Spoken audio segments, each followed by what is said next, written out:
स्वागत है आपका बी न्यूज नेशन में। मैं हूं आबिद हुसैन शेख। सिकंदर मस्जिद के अतराफ टॉयलेट बनाना कमिश्नर और एमएलए की साजिश। एडवोकेट आसिफ कादरी बीजापुर के शराब बाजार में मौजूद ऐतिहासिक सिकंदर मस्जिद के अतराफ 40 सालों से छोटे बड़े व्यापार करके जिंदगी गुजारने वाले व्यापारियों को शहर की खूबसूरती और गैरकानूनी कब्जा बताकर इन दुकानों पर पालिका कमिश्नर के नेतृत्व में बुलडोजर चलाया गया था, जो आर्कोलॉजिकल सर्वे ऑफ इंडिया और वक्फ बोर्ड के दरमियान कोर्ट में मामला चल रहा है। आर्कोलॉजिकल सर्वे ऑफ इंडिया के अनुसार ऐतिहासिक स्मारकों से सटे 100 मीटर तक कोई निर्माणी काम नहीं किया जा सकता। कोर्ट में मामला होने के चलते इसे कोर्ट का अपमान माना जाएगा और आर्कोलॉजिकल सर्वे ऑफ इंडिया महानगर पालिका की ओर से टॉयलेट निर्माण का टेंडर बुलाने के बावजूद भी इनकी खामोशी कई सवाल खड़े कर रही है। ये सारा खेल एमएलए बसनगौड़ा के दबाव पर पालिका कमिश्नर बड़ी साजिश रच रहे हैं, जिससे हम कामयाब नहीं होने देंगे।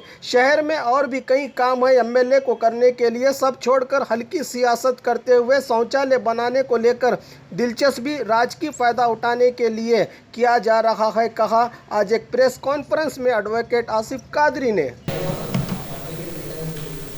लाइट का फ्लैश ಮಾಡ್ದ ಇವತ್ತು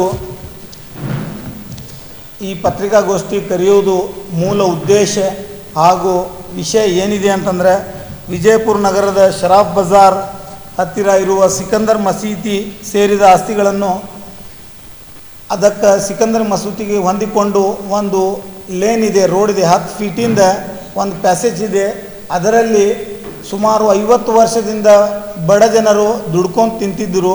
ದಿನಕ್ಕೆ ಬಂಗಾರ ಅಂಗಡಿಯಲ್ಲಿ ಕೆಲಸ ಮಾಡುವ ವ್ಯಾಪಾರಿಗಳನ್ನು ಏಕಾಏಕಿ ಮಹಾನಗರ ಪಾಲಿಕೆ ಆಯುಕ್ತ ತೆರವುಗೊಳಿಸಿದರು, ಅಭಿವೃದ್ಧಿ ನೆಪದಲ್ಲಿ ತೆರವುಗೊಳಿಸಿದರು. ಆದರೆ ಈಗ ಬಿಜಾಪುರ ನಗರದ ಮಹಾನಗರ ಪಾಲಿಕೆ ಆಯುಕ್ತ ಮತ್ತು ಜಿಲ್ಲಾಧಿಕಾರಿಯವರು ನಗರ ಶಾಸಕರ ಕೈಗೊಂಬೆಯಾಗಿ ಒಂದು ನೋಟಿಫಿಕೇಷನ್ ಜಾರಿ ಮಾಡಿರುತ್ತಾರೆ. ಅದರಲ್ಲಿ ಆ ನೋಟಿಫಿಕೇಷನಲ್ಲಿ ಶರಾಬ್ ಬಜಾರ್ ಲೈನ್ ಆಂತರಿಕ ರಸ್ತೆ ವಿಶಾಲ್ ದರ್ಬಾರ್ ಕಾಂಪ್ಲೆಕ್ಸ್ ಎದುರುಗಡೆ ಶೌಚಾಲಯ ನಿರ್ಮಿಸುವ ಟೆಂಡರ್ ಮಾಡಿದ್ದಾರೆ. 1 ಕೋಟಿ ರೂಪಾಯಿ ಬೆಲೆ ಬಾಳದ. ನಾನು ಈ ಮಾಧ್ಯಮದ ಮುಖಾಂತರ ಜಿಲ್ಲಾಡಳಿತ ಹಾಗೂ ಮಹಾನಗರ ಪಾಲಿಕೆ ಆಯುಕ್ತರಿಗೆ ಇವರಿಗೆ ನೇರ ಎಚ್ಚರಿಕೆ ನೀಡುತ್ತಾ ಮತ್ತು ಅವರಿಗೆ ಆಗ್ರಹಪಡಿಸುತ್ತೇನೆ. ಏನಂದ್ರೆ ಆ ದಿನನಿತ್ಯ ದುಡಿಯುವ ಬಡ ಜನರದ ಹೊಟ್ಟೆ ಮೇಲೆ ಕಾಲಿಟ್ಟು ರಸ್ತೆ ಅಗಲೀಕರಣ ನೆಪದಲ್ಲಿ ನೀವು JCB ಅಳವಡಿಸಿಕೊಂಡು ಎಲ್ಲ ನೆಲಸಮ ಮಾಡಿದಿರಿ. ಕೆಲವೊಬ್ಬರು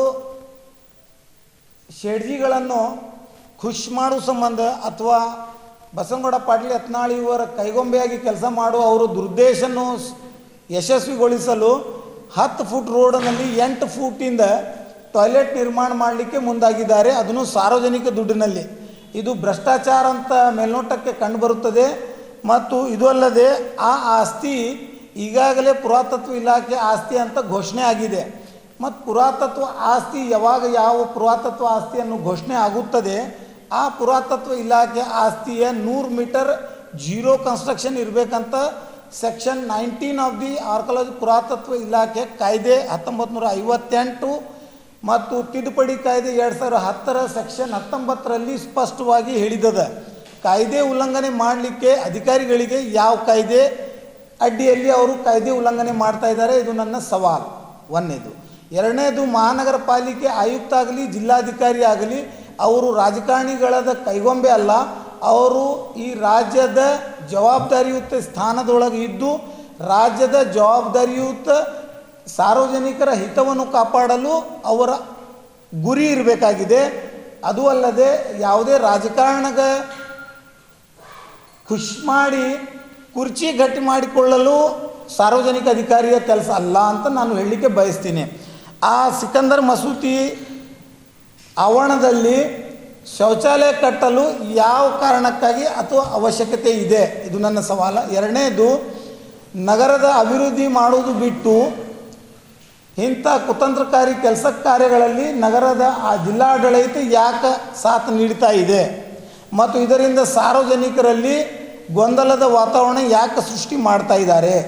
ಮತ್ತು ಅದು ಅಲ್ಲದೆ ಸಿಕಂದರ್ ಮಸೂತಿ ಮತ್ತು ಮಹಾನಗರ ಪಾಲಿಕೆ ಆಯುಕ್ತರ ನಡುವೆ ಈಗಾಗಲೇ 4-5 ವರ್ಷ ಹಿಂದೆ ಇದೇ ಟಾಯ್ಲೆಟ್ ಸಂಬಂಧ ವ್ಯಾಜ್ಯ ಕರ್ನಾಟಕ ವಕ್ಫ್ ಟ್ರೈಬ್ಯುನಲ್ ಬೆಳಗಾವಿನಲ್ಲಿ ನಡೆದಿತ್ತು. ಅದರಲ್ಲಿ ಮಾನ್ಯ ನ್ಯಾಯಾಲಯವು ಈಗಾಗಲೇ ಆ ಪ್ಲೇಂಟ್ ಹ್ಯಾಂಡ್ ಸ್ಕೆಚ್ ABCD 4 ದಿಕ್ಕಿನಲ್ಲಿ ಯಾವುದೇ ಥರದ ಕಟ್ಟಡ ಕಾಮಗಾರಿ, ಶೌಚಾಲಯ ಆಗಲಿ ಯಾವುದೇ ಥರದ ಕಟ್ಟಡ ಕಾಮಗಾರಿಗಳನ್ನು ಮಾಡಬಾರದಂತೂ ಶಾಶ್ವತ ಪರ್ಮನೆಂಟ್ ಇಂಜಂಕ್ಷನ್ ಈಗಾಗಲೇ ಕಾರ್ಪೊರೇಷನ್ ಕಮಿಷನರ್ಗೆ ನೀಡಿದ್ದಿರುತ್ತದೆ. ಮತ್ತು ಮಾನ್ಯ ನ್ಯಾಯಾಲಯದ ಆದೇಶವನ್ನು ಉಲ್ಲಂಘಿಸಿ ಈ ಮಹಾನಗರ ಪಾಲಿಕೆ ಆಯುಕ್ತ ಮತ್ತು ಜಿಲ್ಲಾಡಳಿತ ಮುಂದಾದರೆ ಇವರಿಗೆ ಕಾನೂನಿನ ಅರಿವು ಇದೆಯೋ ಇಲ್ಲೋ ಇದು ಯಕ್ಷ ಪ್ರಶ್ನೆ. ಮತ್ತು ಇವರು ಭಾರತೀಯ ಸಂವಿಧಾನವನ್ನು ಅಳವಡಿಸಿಕೊಂಡಿದ್ದಾರೋ, ಭಾರತೀಯ ಸಂವಿಧಾನವನ್ನು ಪಾಲನೆ ಮಾಡ್ತಾರೋ ಇಲ್ಲೋ, ಜುಡಿಷಿಯಲ್ ಆರ್ಡರ್ಗೆ ಇವರು ಅವಮಾನ ಮಾಡ್ತಾ ಇದ್ದಾರೆ. ಈಗಾಗಲೇ ಕೋರ್ಟ್ ಡಿಕ್ರಿ ಇರೋದರಿಂದ ಅವರು ಯಾವುದೇ ಥರದ ಕಟ್ಟಡ ಮಾಡಬಾರ್ದಂತ ಮನಾಯಿ ತಾಕಿದ್ದಿದ್ರೂ ಸಹ ಅವರು ಕಟ್ಟಡ ಮಾಡಲಿಕ್ಕೆ ಮುಂದಾಗಿದ್ದಾರೆ. ಇದಕ್ಕಾಗಿ ಉಗ್ರ ಹೋರಾಟನೂ ಕೈಗೊಳ್ಳಲಾಗುವುದು ಮತ್ತು ಕಾನೂನಾತ್ಮಕ ಹೋರಾಟನೂ ಮಾಡಲಾಗುವುದು ಅಂತ ಎಚ್ಚರಿಕೆ.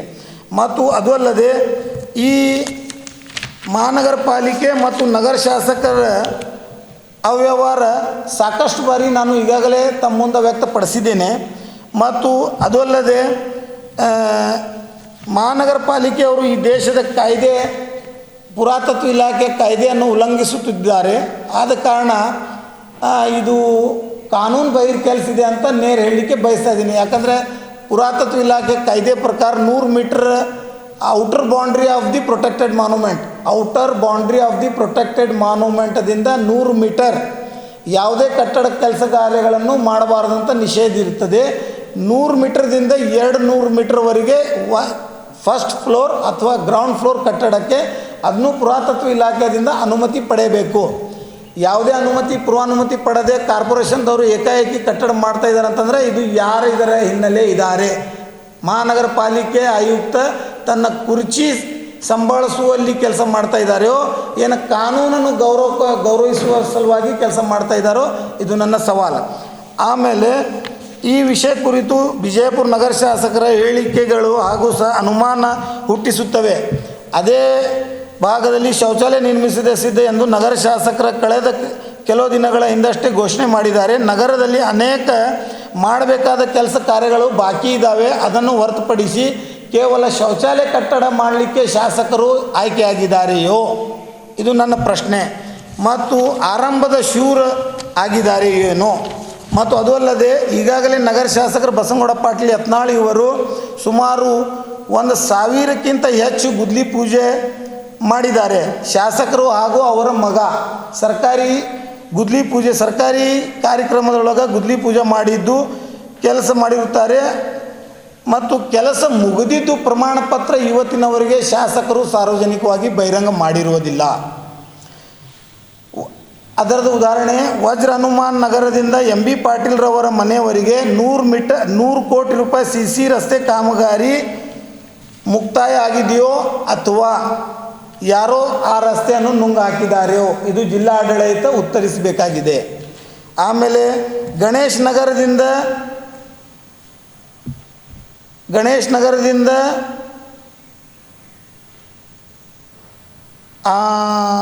ಹಾಸ್ಪಿಟಲ್ ಭಗವತಿ ಹಾಸ್ಪಿಟಲ್ದಿಂದ ಮನಗೋಳಿ ಅಕ್ಷಿದಿಂದ ಮರಾಠಿ ವಿದ್ಯಾಲಯವರೆಗೆ ಮತ್ತು ಮರಾಠಿ ವಿದ್ಯಾಲಯದಿಂದ ಹಾಸ್ಪಿಟಲ್ ಬಂಗ್ಲೆವರೆಗೆ ಎಷ್ಟು ಸಲ ಭೂಮಿ ಪೂಜೆ ನೆರವೇರಿಸಿದ್ದಾರೆ ಅದು ಮಾಧ್ಯಮದವರೇ ಸಾಕ್ಷಿ. ಅದಕ್ಕೆ ನಗರ ಶಾಸಕರು ಎಷ್ಟು ಸರ್ತಿ ಭೂಮಿ ಪೂಜೆಯನ್ನು ಮಾಡಿದ್ದಾರೆ ಅದಕ್ಕೆ ಮಾಧ್ಯಮದವರೇ ಸಾಕ್ಷಿ ಅದಾರ. ಮತ್ತು ಇನ್ನು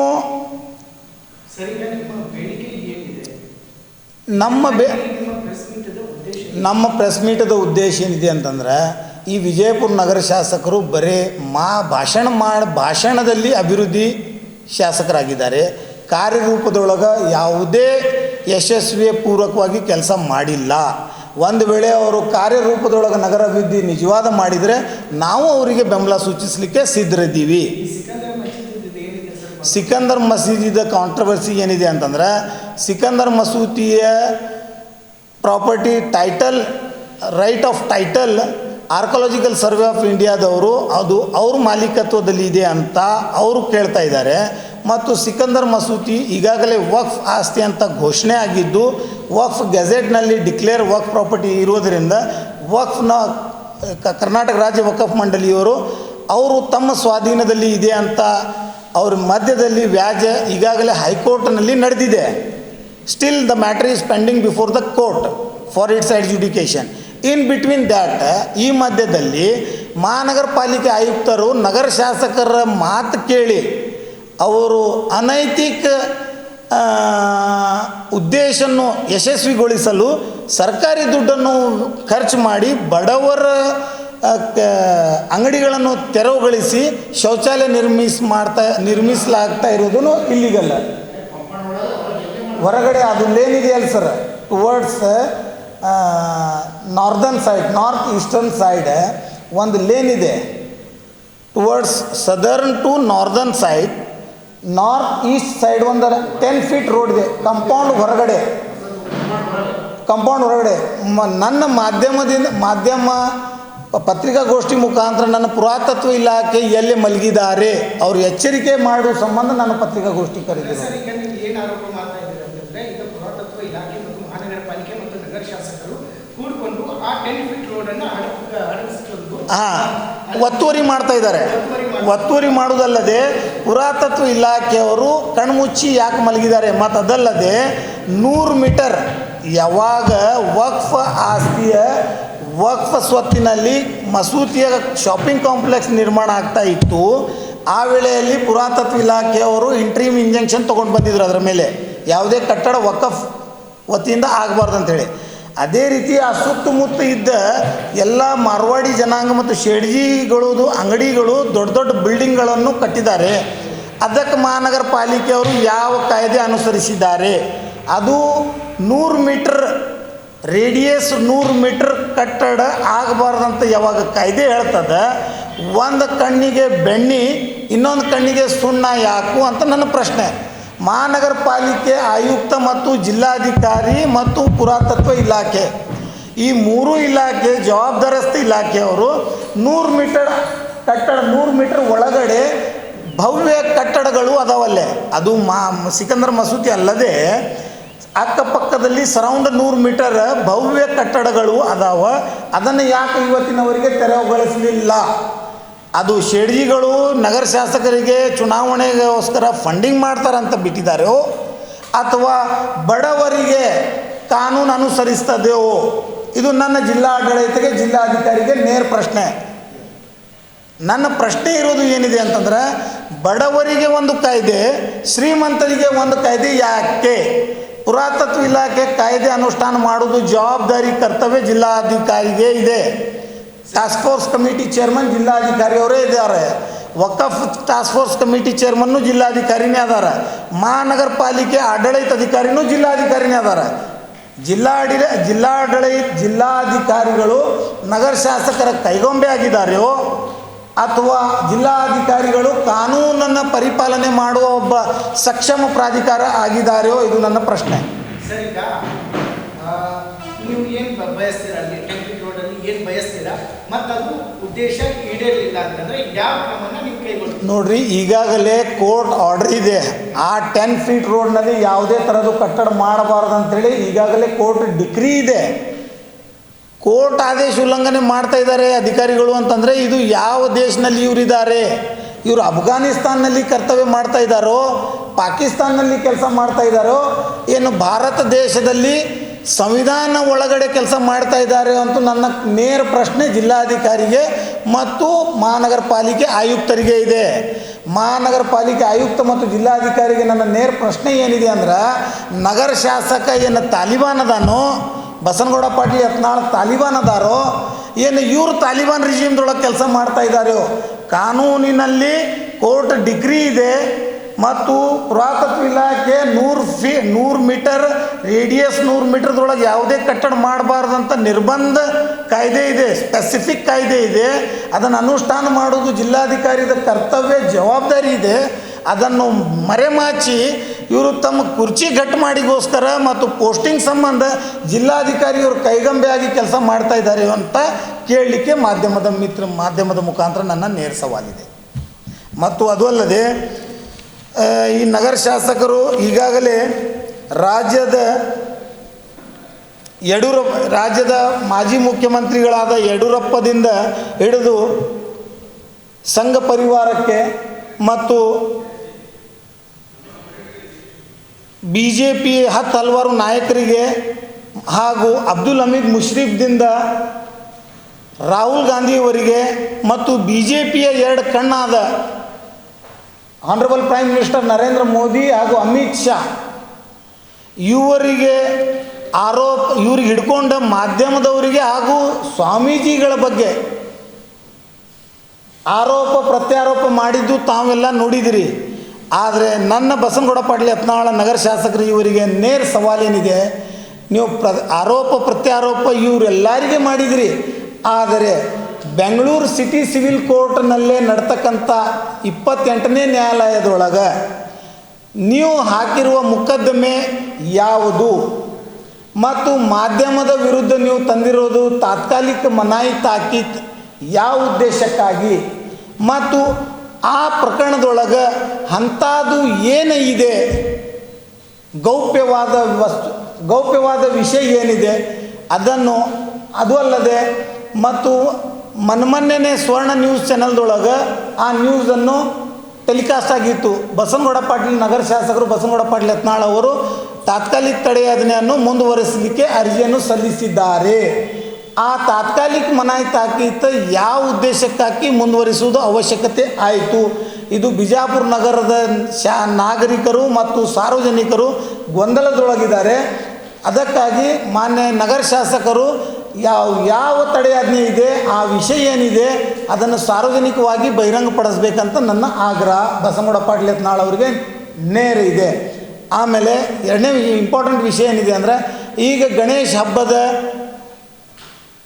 ನಿರ್ಬಂಧ ಮತ್ತು ಮಾಡಬೇಕೋ ಮಾಡಬಾರ್ದು ಗೊಂದಲದೊಳಗಿದ್ದಾಗ ಈ ಬಿಜಾಪುರ ನಗರದ ಅಬ್ದುಲ್ ಹಮೀದ್ ಮುಷ್ರಿಫ್ದಿಂದ ಹಿಡಿದು DK ಶಿವಕುಮಾರರವರಿಗೆ ಕಾಂಗ್ರೆಸ್ ಪಕ್ಷದಿಂದ ಮತ್ತು ಬಜರಂಗ ದಳ ಮತ್ತು ಗಣೇಶ ಹಬ್ಬ ಮಾಡುವ ಪ್ರತಿಯೊಬ್ಬ ಮಂಡಳದಿಂದ ರಾಜ್ಯದ BJPದಿಂದ VHP ಕಾರ್ಯಕರ್ತರು ಪ್ರತಿಯೊಬ್ಬ ಹಿಂದೂ ಮುಸ್ಲಿಂ ಈ ರಾಜ್ಯದ ಪ್ರತಿಯೊಬ್ಬ ನಾಗರಿಕರು ಮಾನ್ಯ ಮುಖ್ಯಮಂತ್ರಿಗಳಿಗೆ ವಿನಂತಿಸಿಕೊಂಡಾಗ ಅವರು ನಿರ್ಬಂಧಿತ ಕಂಡೀಷನ್ದೊಳಗೆ ಅವರು ಸಡಿಲಿಕೆ ಮಾಡಿದ್ದಾರೆ.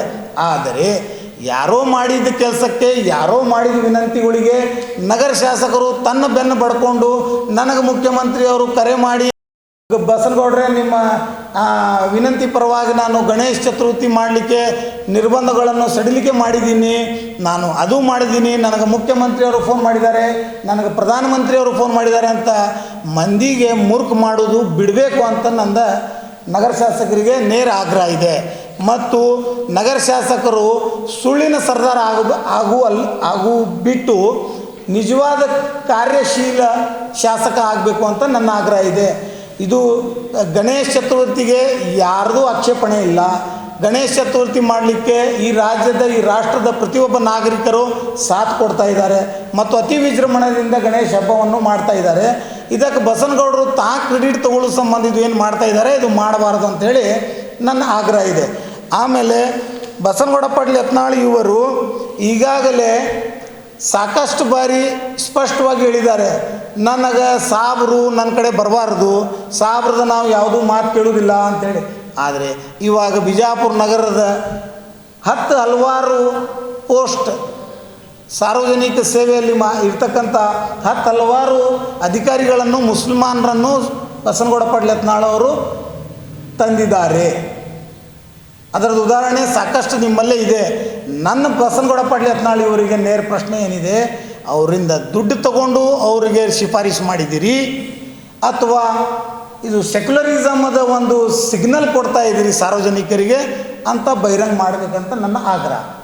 ಇದನ್ನು ಹೇಳುತ್ತಾ ನನ್ನ ಮಾಧ್ಯಮದ प्रेस मीट मुक्तायಗೊಳಿಸ್ತೀನಿ. कीजिए ऑफर पाइए. जी हाँ, Aspire spoken English soft skill ने वाव कार्ड लॉन्च किया है जिसमें आप 80% तक का डिस्काउंट पा सकते हैं. जल्दी कीजिए, ये ऑफर लिमिटेड है. एडमिशन कीजिए और 1 साल का ऑफर पाइए. अभी नहीं तो कभी नहीं. बाघ मारे हॉस्पिटल में दांतों की बीमारी से जुड़े हर तरह का किया जाता है इलाज, जिसके माहिर oral and maxillofacial surgeon doctor शान करीमी करेंगे आपका उम्मीद से भरपूर इलाज। तो आज ही विजिट कीजिए बागमारे मल्टी स्पेशलिटी हॉस्पिटल सकाफरोजा सरकारी उर्दू स्कूल नंबर 4 के पास।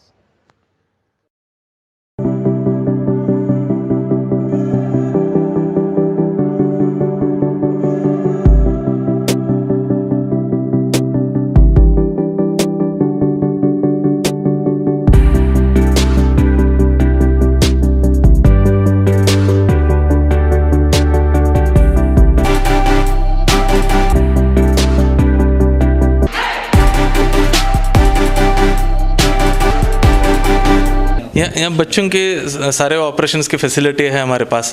कई बच्चों को सिंपल माइनर प्रोसीजर रहते हैं वो भी करते हैं हम लोग। जो माइनर ऑपरेशंस हैं वो भी होते हैं, जो मेजर ऑपरेशन है वो भी कई किस्म के ऑपरेशन होते हैं। और ख़बरों के लिए देखते रहिए बी न्यूज़ नेशन।